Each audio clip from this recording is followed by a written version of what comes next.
Hello wonderful people, my name is Santiago and today I'm going to show you guys how to submit a studio video within a discussion thread. So, first things first, enter the course to which the discussion thread belongs. On the left hand side of the screen, enter the Discussions tab.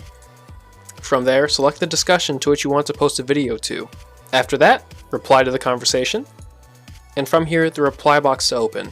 Now there are several ways you can submit a video. Either a link to a different website, by clicking on this tab here, uploading directly from your computer, selecting this tab here, or selecting through Studio. To upload a video to a discussion thread, along the top of the reply bar, select the three dotted lines. From there, select the plug icon. This will open up the app search function. Now type in Studio, because that's where you're going to be uploading from. Select Studio, and from here, you can select the video you want to post to the thread. Choose if you want to allow comments or not, or display the download option if you want people to download the video, and embed the video. After that, post your reply to the discussion, and you're all set. Thank you guys for watching. Have a nice day.